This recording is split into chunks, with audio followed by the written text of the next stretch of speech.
ونستعينه ونستغفره ونستهديه ونتوب إليه ونعوذ بالله من شرور أنفسنا ومن سيئات أعمالنا من يهده الله فلا مضل له ومن يضلله فلا هادي له أشهد أن لا إله إلا الله وحده لا شريك له وأشهد أن محمدا عبده ورسوله اللهم صل وسلم وبارك على نبينا وحبيبنا المصطفى محمد صلى الله عليه وسلم وعلى آله وصحبه ومن اهتدى بهديه واستنى بسنته إلى يوم الدين. أما بعد فيا عباد الله أوصيكم ونفسي بتقوى الله عز وجل فقد فاز المتقون. قال الله سبحانه وتعالى إنما يعمر مساجد الله من آمن بالله واليوم الآخر وأقام الصلاة وآتى الزكاة ولم يخش إلا الله. Sidang jemaat yang dirahmati Allah sekalian, bertakwalah, berimanlah, berkhusyuk dan ingatlah kepada Allah Subhanahu wa taala. Karena dengan takwa, dengan sentiasa kita mengingati akan Allah, ianya dapat menuntun kita, dapat memimpin kita kepada jalan yang diridai oleh Allah Subhanahu wa taala. Tidak ada cara lain untuk kita nak mendapat keridaan Allah kecuali kita mengikuti apa yang diperintah oleh pencipta kita, yaitu Allah Subhanahu wa taala, serta kita menjauhi apa yang dilarang oleh Maha Pencipta, yaitu Allah Subhanahu wa taala. Sidang jemaat yang dirahmati Allah, masjid bukan sahaja binaan, masjid bukan sahaja bangunan, tetapi masjid merupakan satu risalah, satu setaban institusi yang bukan sahaja mendidik seorang pribadi Muslim supaya menjadi pribadi yang bahagia, yang baik, bahkan melalui masjid jugalah berperanan untuk nak membimbing, mentarbiah, memaju dan patna masyarakat. Cuba kita lihat bagaimanakah Allah dan Rasul berjanji kepada siapa sahaja yang membina masjid, siapa sahaja yang membina masjid dengan Allah, kerana Allah dan mengharapkan keredaan Allah Subhanahu wa taala, maka Allah akan bina kepada dia sebuah rumah dalam syurga. Dalam sepotong hadis yang sahih, man bana masjidan, man bana lillahi masjidan yabtaghi bihi wajh Allah, banallahu lahu baitan fil jannah. Hadis riwayat Bukhari dan Muslim. Sesiapa yang bina sebuah masjid kerana Allah, kerana menuntut keredaan Allah, maka Allah akan membina kepada dia sebuah rumah dalam syurga.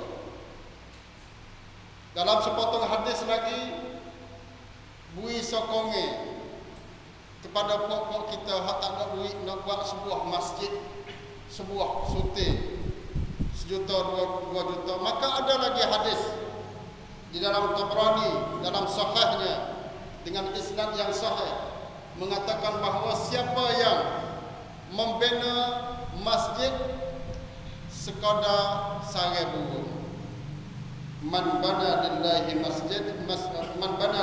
masjidan qadra mafhasi qudah, sekadar sarang burung ataupun seluah burung boleh telur, sebesar burung boleh telur. Siapa sahaja yang membina sebuah masjid, walaupun sekadar dia infak harta dia, sekadar nak menyudahkan masjid, sekadar sarang burung boleh telur, banallahu lahu baitan fil jannah, maka Allah akan membina rumah dia sebuah rumah dalam syurga. Sekadar 20 kut. Kita berasa kata itu adalah sedikit, tetapi sekiranya kita bana baitan lillah yabtaghi fihi wajh Allah, kita menuntut keredaan Allah, betul-betul ikhlas, maka dengan 20 kut, 50 kut ini Allah akan membina rumah kita, sebuah rumah di dalam syurga Allah SWT. Jadi ini adalah setiap pribadi yang Islam itu beri peluang kepada siapa sahaja yang nak beli tiket syurga Allah Subhanahu Wa Taala, dengan dia tu buat bina sebuah masjid, sama ada secara sempurna ataupun sekadar ambil sahih sebahagian kecil sahaja, dan sekadar kata burung boleh telur dan sebagainya, itu dikira mendapat pahala oleh Allah Subhanahu Wa Taala. Itu hak bina. Kemudian setelah daripada bina masjid sudah, maka masjid telah pun menjadi satu lambang binaan yang tersergam indah. Maka di sana peluang-peluang untuk mendapat pahala yang dengan sebab masjid sebelum pada ni tak jadi. Sebelum pada ni dia jadi kedai. Sebelum kata nak buat wakaf tanah ini menjadi masjid, mungkin dia jadi kedai. Kalau orang lain mari buat, boleh jadi mari jadi supermarket ataupun jadi apa sahaja tempat-tempat maksiat wal a'yazubillah sebelum pada ni. Tapi sekiranya orang-orang Islam mewakafkan tanah itu sebagai masjid dan dibina masjid, maka masjid dan tanah itu mempunyai peranan yang lain. Tak suka peranan supermarket, tak suka peranan panggung raya, tak suka peranan orang panggil permainan-permainan lahun walaibun dan sebagainya. Tetapi tiap-tiap hari masjid memberi ruang dan peluang kepada orang Islam supaya boleh diketuk pintu syurga Allah Subhanahu Wa Taala. Di dalam hadis yang sahih mengatakan bahawa siapa sahaja yang keluar daripada rumah dia nak pergi pada masjid, maka Allah akan utuskan kepada dia 2 malaikat supaya dia duduk hitung tiap-tiap langkah yang dia berlangkah daripada rumah dia pergi pada masjid. Satu langkahnya diampunkan dosa dia, satu dosa, dan diangkatkan darjatnya kepada satu darjat. Tiap-tiap langkah yang dia nak pergi, dia nak pergi kepada masjid, dia akan diampunkan oleh Allah satu dosa dan diangkat kepada dia satu derajat di sisi Allah Subhanahu Wa Taala. Masya Allah, tiap-tiap hari itu seolah peluang seperti ini diberi peluang kepada semua manusia yang beriman kepada Allah Subhanahu Wa Taala. Kemudian masjid merupakan tempat bergemanya suara azan, di mana suara azan ini merupakan suatu suara yang ajaib, pensianti mahasa cantik sunelo. Sebab suara azan ini berkumandang tidak putus-putus di atas dunia. Sute bumi ini diselubungi oleh suara azan selama 24 jam. Masa masuk waktu solat tak sama di antara satu negeri pada satu negeri. Bahkan dalam negeri yang sama pun tak sama pula dah minit masuknya waktu masing-masing. Bahkan ada satu tempat pun walaupun sama masuk waktu, tak sama pula muazzin yang azan dalam setiap masjid. Untuk nak beri gambaran kepada kita kata sebuah binaan ataupun satu dunia ini diselubungi oleh suara azan selama 24 jam. Bukan sehari, bukan sebulan, tapi berpanjangan selah mana beribu-ribu tahun maridah, dan dia akan berpanjangan sampai ke hari kiamat.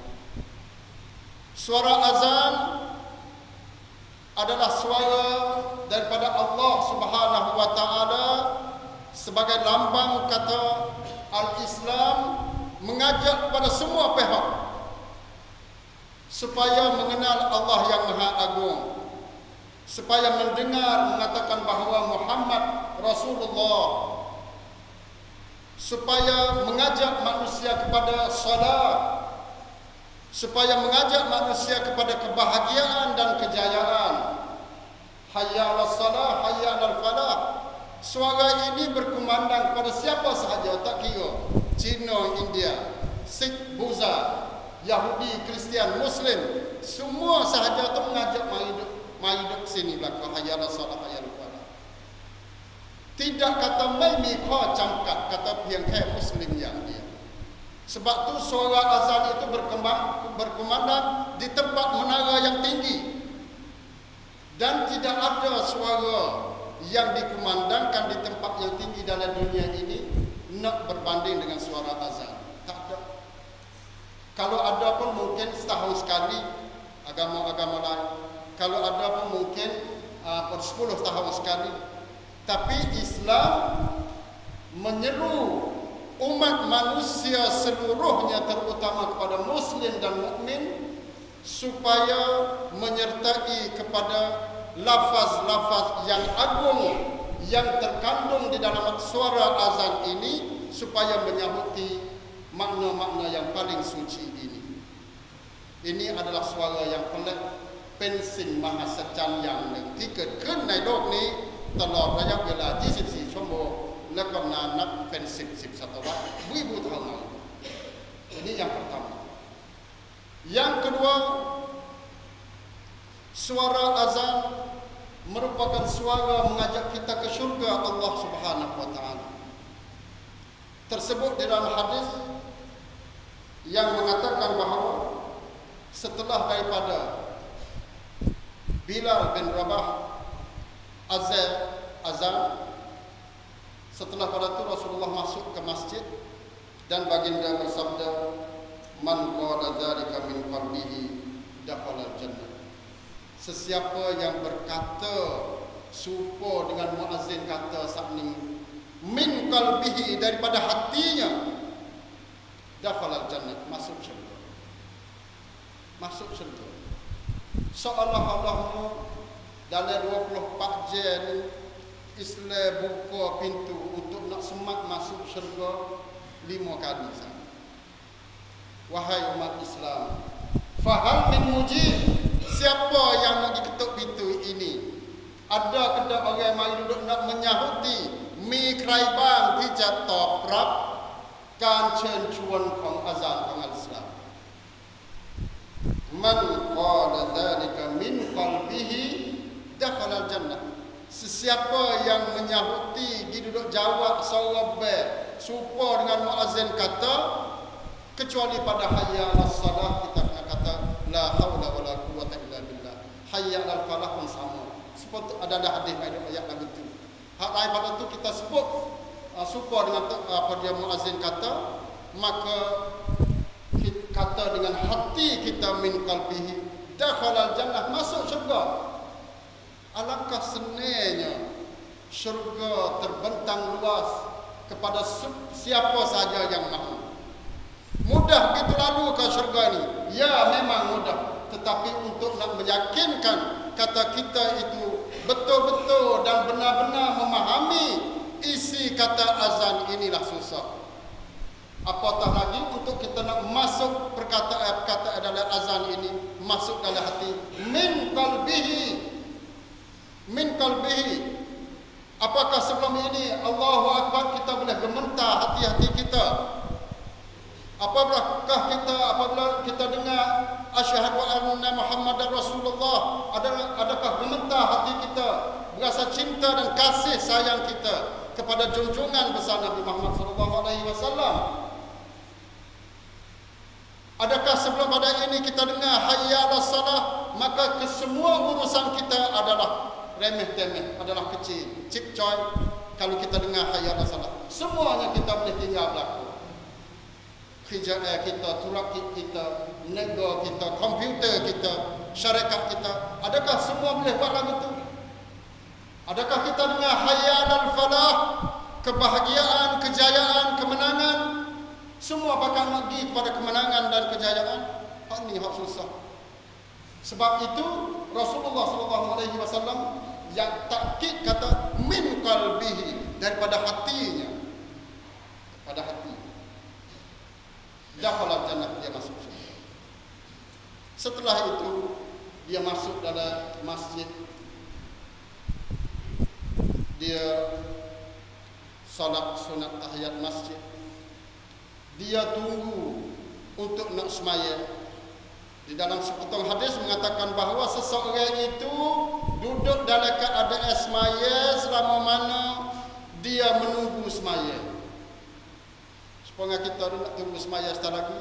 Kalau siapa niat malam, maka dia pahala dia supaya dia semaya jemaah dah. Lala ni dah. Sebelum dia ucap takbir, apa dia nak semaya jemaah yang sebenar. Karena kita sedang menunggu dan kita tidak bergerak pergi ke lain kecuali kita nak solat. Nah, seseorang manusia, seorang hamba, dia sentiasa berada di dalam solat selama mana solat itu apa dia mari duduk sekat dia supaya tak nak keluar daripada masjid. Ini adalah kelebihan. Dan banyak lagi kelebihan-kelebihan yang disediakan oleh masjid. Saf yang pertama, innallaha wa malaikatahu yusalluna ala sufufil mutaqaddimah. Sesungguhnya Allah dan para malaikat sedang berselawat dan berdoa kepada saf-saf yang di depan. Subhanallah. Kita main duduk saf depan, kita jangan duduk celah kecuali kita sendiri.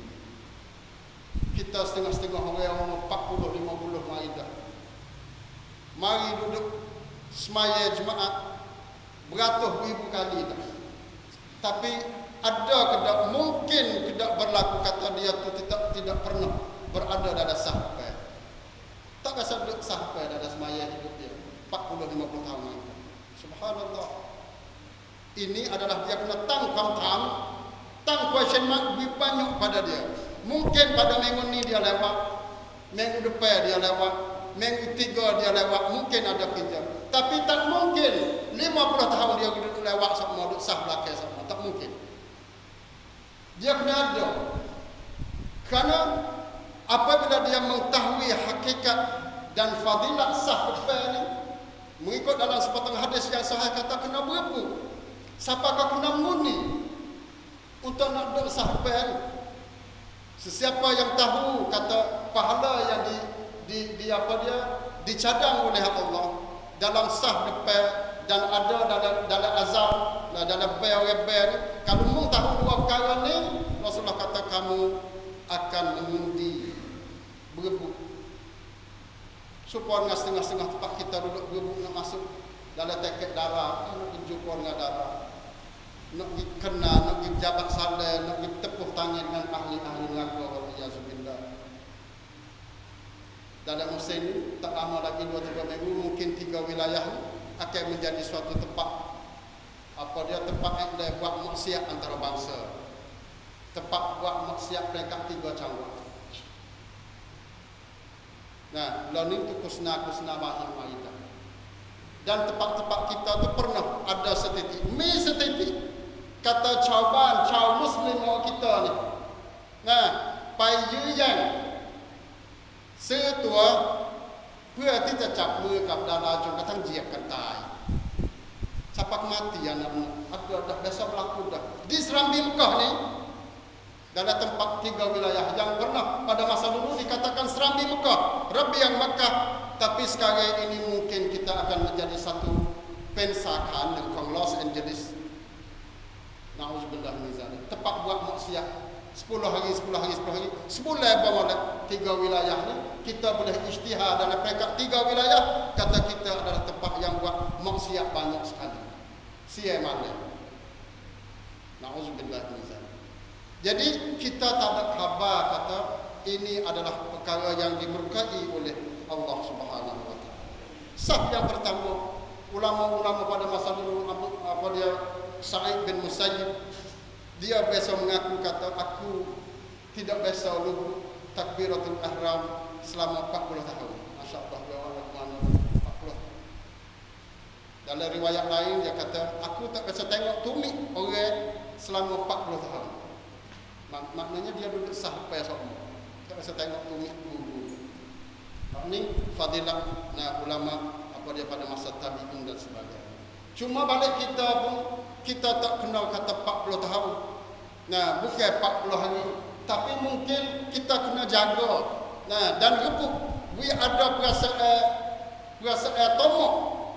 Perasaan kata kita nak kepada pahala, nak kepada ganjaran yang dijanji oleh Allah Subhanahu wa taala. Ning adalah dia panggil tujuan masjid yang dibina. Nah, untuk nak membina pribadi itu dulu mula-mula. Kemudian selepas pada tu, setelah daripada pribadi dibina, dia duduk kaptai, duduk ciranai, duduk basuh, kacat nai singti, dosa dia, bab hak dia duduk ada, masuk syurga semua, masuk syurga tiap-tiap hari. Kata turut apa dia muazzin pun masuk syurga. Jalan lagi masjid pun luruh habis segala dosa. Dia duduk sah pertama, duduk tunggu semaya dan sebagainya. Imam, makmum, kata amin bersama dengan tok imam. Kesemuanya itu mendatangkan pahala dan boleh menggugurkan apa dia dosa. Maka hasil daripada pribadi yang diasuh oleh masjid inilah, maka timbulnya fihi rijalun yuhibbuna an yatatahharu. Di dalam inilah adanya rijal-rijal yang mereka suka kepada kebersihan. At-tahar, nak pada bersih.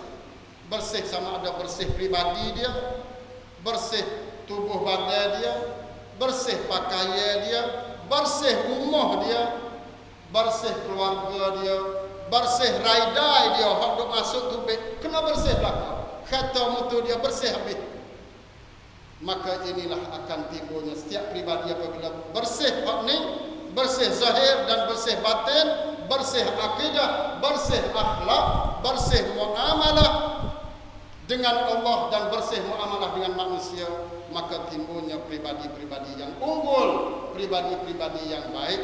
Maka di situ berlakunya masyarakat yang bahagia, masyarakat yang bergotong royong, masyarakat yang tidak ada deki, masyarakat yang tidak ada teng kanglang duduk tikai balik belakang, masyarakat yang harmoni, masyarakat yang sentiasa mengambil masjid ini tempat-tempat yang syura wa amruhum syura bainahum, yang boleh membuat kata masjid ini bukan sahaja tempat sujud, tempat semaya, tempat orang panggil muzakarah sahaja, tetapi ia mempunyai arti yang lebih luas daripada itu, seluas mana yang telah dibina oleh Rasulullah sallallahu alaihi wasallam. Masjid tempat beribadah, masjid tempat buat pelajaran, menambahkan ilmu, masjid tempat pusat pentadbiran, masjid tempat khidmat masyarakat dan sebagainya. Kesemuanya ini lahirnya kerana lahirnya manusia yang bersih. Sebagai contoh, masjid tempat dalam 3 wilayah ni lebih kurang 1,500, 1,600 lebih. Kalau kita andai kata setiap-setiap cangwak ni ada 500-600 buah, maka lebih kurang dekat-dekat dengan 2,000 buah. Masjid hak rasmi ataupun masjid tak rasmi, dekat-dekat dengan 2,000 buah.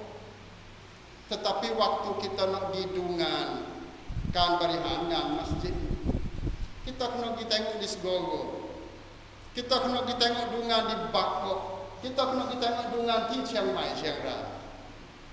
Apa arti? Artinya kerana masjid kita ni masjid banyak jumlah, tetapi tidak ada masjid-masjid yang menjadi contoh kepada pentadbiran yang baik dan sebagainya. Oleh yang demikian, dalam kesempatan ini, marilah sama-sama kita membina masjid supaya bukan sahaja menjadi tempat solat, tetapi ianya merupakan lambang bagi menuntun manusia kepada kebahagiaan, kemenangan dan sebagainya. Karena Allah Subhanahu wa taala berfirman, "Innama ya'muru masajidallah man amana billahi wal yawmil akhir wa aqamas salata wa ataz zakah wa lam yakhsha illallah." Hanya saja orang yang boleh mengimarahkan masjid ini ialah satu, man amana billah, orang beriman dengan Allah, wal yaumil akhir, dan beriman pada hari akhirat, wa aqamas salah, dan mendirikan salat, wa ataz zakah, keluar zakat itu. Orang yang boleh mengimarah masjid ni tak mungkin dia mai semaya saja tapi kalau dia tak bayar zakat, tak keluar zakat. Pas nak keluar zakat awal lagu mana? Kena jadi orang kaya. Kena jadi orang kaya. Kalau dia kaya dah, dia kena bayar zakat lagu mana? Penting zakat. Dan tidak ada disebut zakat, tidak ada disebut as-salah di dalam Al-Quran kecuali disebut bersama az-zakah dan sebagainya.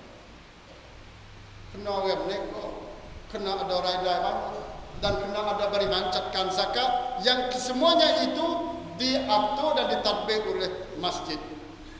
Dan yang kemuncak lebih pada itu walam yakhsha illallah, dan dia tidak takut kecuali Allah.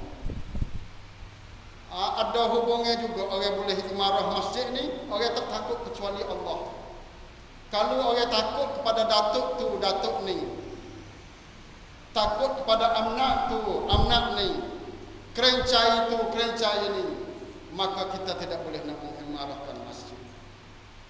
Orang yang tak takut pada Allah, dia boleh takut ke semua. Tak kira hak mati dah dia akan takut lagi.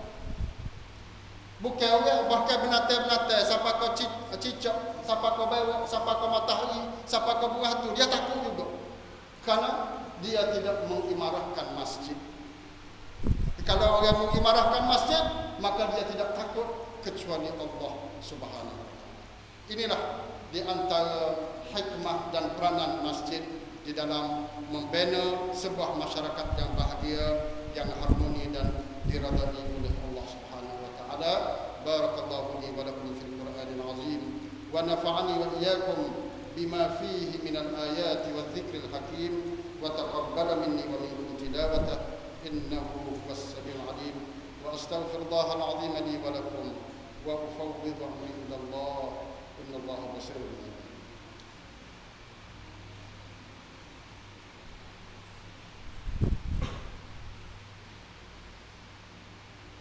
Alhamdulillahil fardis samad alladzi lam yalid wa lam yulad wa lam yakul lahu kufuwan ahad. Asyhadu an la ilaha illallah wahdahu la syarika lah wa asyhadu anna Muhammadan abduhu wa rasuluh. Allahumma shalli wa sallim wa barik ala nabiyyina wa habibina al-Mustafa Muhammadin sallallahu alaihi wasallam wa ala alihi wa sahbihi wa man ihtada bi hadihi wa istanna bi sunnatihi ila yaumiddin. Amma ba'du fa ya ibadallah, أوصيكم ونفسي بتقوى الله عز وجل فقد فاز المتقون. قال الله سبحانه وتعالى ولم يزل قائلا عليما إن الله وملائكته يصلون على النبي يا أيها الذين آمنوا صلوا عليه وسلموا تسليما.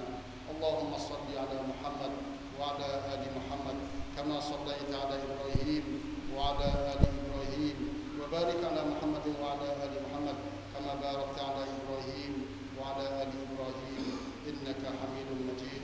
اللهم اغفر للمؤمنين والمؤمنات والمسلمين والمسلمات الأحياء منهم والأموات.